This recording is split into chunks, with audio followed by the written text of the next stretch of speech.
Hai semuanya, hari ini aku mau jelasin tentang kesehatan ibu dan anak atau yang disebut dengan KIA.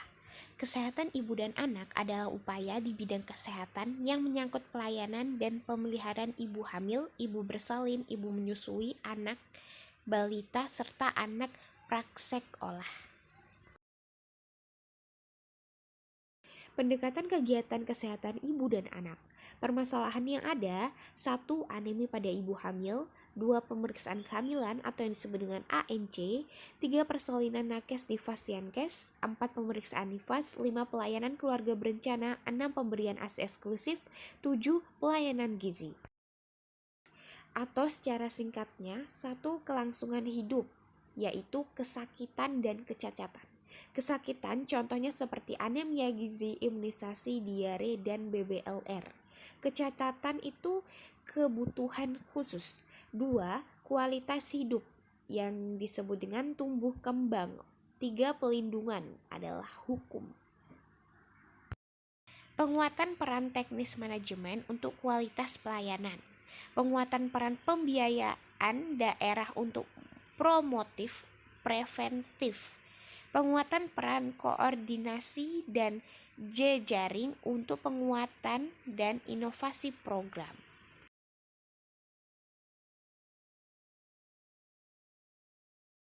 Lanjut ke kebijakan peningkatan kesehatan ibu. Arah kebijakan Kemenkes 2015 sampai 2019. Nah, ini rancangannya. 1. Penguatan pelayanan kesehatan primer, 2. Penerapan pendekatan keberlanjutan pelayanan mengikuti siklus hidup manusia, 3. Intervensi berbasis resiko kesehatan.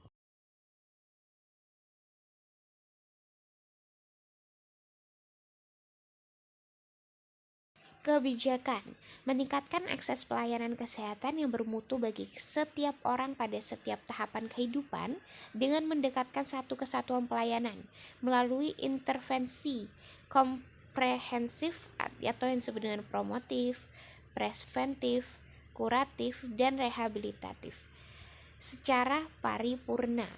Nah, dibagi menjadi 3 koordinasi yaitu kelompok, daerah, dan pendekatan.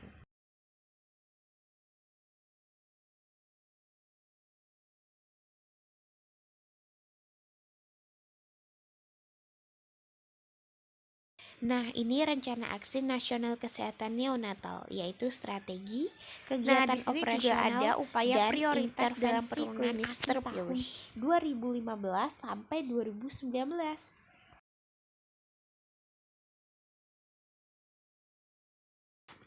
Kalau ini percepatan penurunan AKI 2013 sampai 2015, yaitu tantangan strategi dan program utama.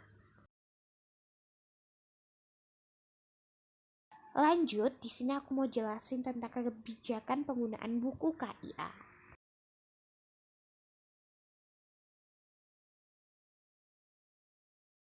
Buku KIA atau bisa disebut dengan instrumen integrasi pelayanan KIA, yaitu informasi cara memelihara dan merawat kesehatan ibu dan anak, kebutuhan gizinya, catatan kesehatan ibu, hamil, bersalin, dan nifas, catatan kesehatan dan pertumbuhan perkembangan anak, bayi baru lahir, bayi dan anak balita.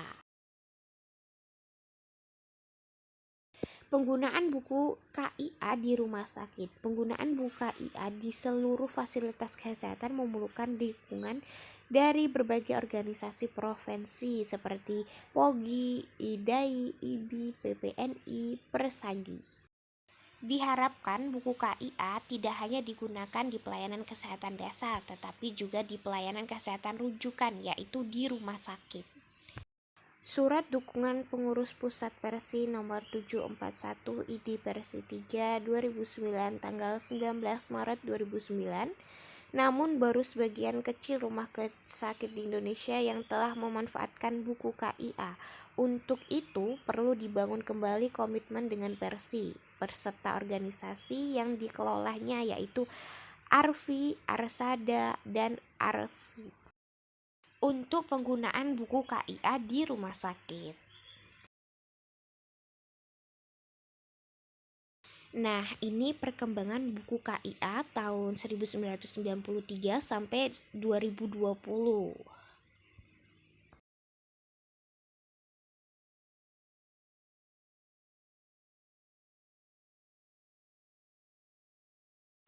Lanjut, di sini saya akan menjelaskan tentang kebijakan pelaksanaan kelas ibu dan anak. Nah, program ini tuh amat penting banget buat ibu dan anak karena di sana kita mendapatkan eh, pelajaran atau tata cara yang sangat amat penting nantinya untuk ibu dan anak.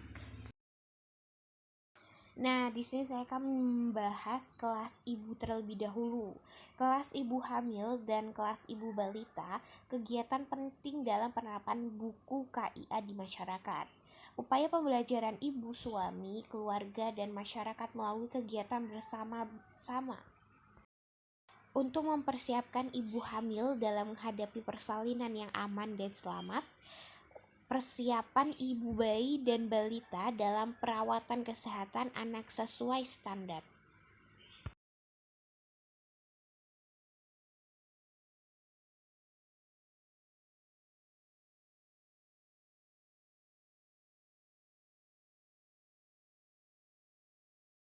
Lanjut untuk kelas ibu hamil.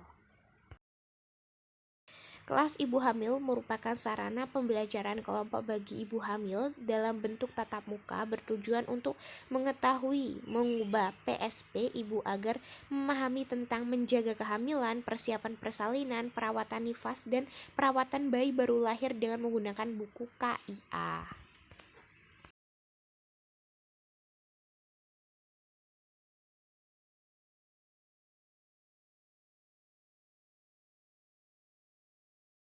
Tujuan kelas ibu hamil: 1. Meningkatkan interaksi dan berbagi pengalaman antar peserta.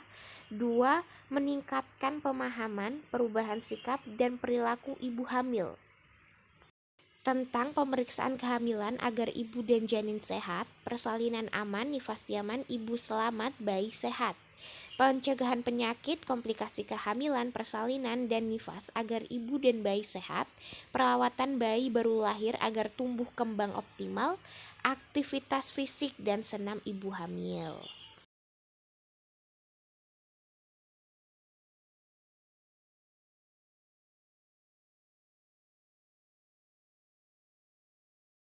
Manfaat dari kelas ibu hamil itu baik bagi ibu dan keluarga dan petugas kesehatan. Contoh manfaat bagi ibu dan keluarga yaitu memperoleh informasi yang penting. Contoh bagi petugas kesehatan itu lebih mengetahui masalah kesehatan ibu hamil dan keluarga. Nah, ini adalah rancangan kelas ibu hamil. Jika Anda mengikuti kelas ibu hamil, ini adalah suasana kelas ibu hamil.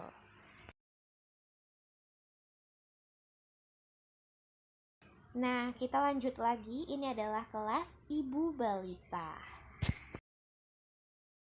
Tujuan umum: meningkatkan pengetahuan sikap perilaku ibu dengan menggunakan buku KIA dalam mewujudkan tumbuh kembang balita yang optimal. Tujuan khususnya: meningkatkan kesadaran pemberian ASI secara eksklusif, pengetahuan ibu akan pentingnya imunisasi, keterampilan ibu dalam pemilai MPASI dan gizi seimbang, kemampuan ibu memantau pertumbuhan dan melaksanakan stimulisasi perkembangan. Dan juga pengetahuan ibu cara merawat gigi dan cuci tangan yang benar, pengetahuan ibu tentang penyakit terbanyak, cara mencegah dan merawatnya.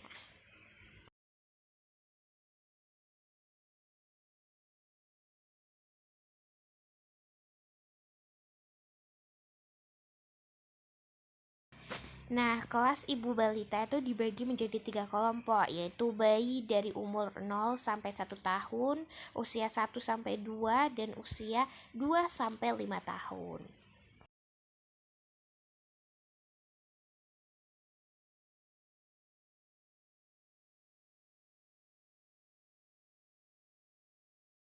Pelaksanaan kelas ibu balita. Peserta ibu yang mempunyai anak usia antara 0 sampai 5 tahun dengan perkelompokan balita usia 0 sampai 1 tahun, 1 sampai 2 tahun, dan 2 sampai 5 tahun. Jumlah peserta maksimal 15 orang, ibu balita per kelompok. Fasilitator yaitu bidan, perawat, tenaga kerja lainnya, kader yang telah dilatih dalam pelatihan fasilitator atau OJT kelas ibu balita, narasumber, tenaga kerja dalam bidang tertentu atau ahli gizi, dokter, perawat gigi, kader BKB, dokter, perawat, bidan, dan lainnya. Berlangsung lama kegiatannya, waktu yang ideal untuk setiap sesinya adalah antara 20 sampai 60 menit atau disesuaikan dan kondisi di tempat. Untuk topiknya dipilih berdasarkan kebutuhan dan jika perlu ditambah sesuai masalah kesehatan anak setempat. Ini contoh gambar kegiatan kelas ibu balita. Kesimpulannya, terdapat bukti nyata bahwa AKI, AKB, dan AKBA dapat diturunkan melalui intervensi pemberdayaan masyarakat. Untuk meningkatkan cakupan pelayanan kesehatan ibu dan anak, maka perlu diperkembangkan kelas ibu hamil. Melalui kelas ibu diharapkan pengetahuan ibu dan keluarga dapat meningkatkan sehingga dapat melahirkan dengan selamat. Dan bayi lahir dengan sehat dan cerdas serta balita tumbuh kembang dengan optimal. Semua ibu hamil dan ibu balita diharapkan dapat mengikuti kelas ibu hamil minimal 4 kali pertemuan dan kelas ibu balita minimal 1 kali setiap bulan.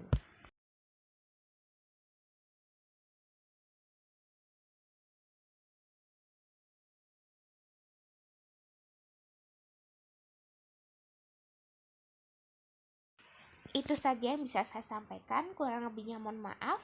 Terima kasih.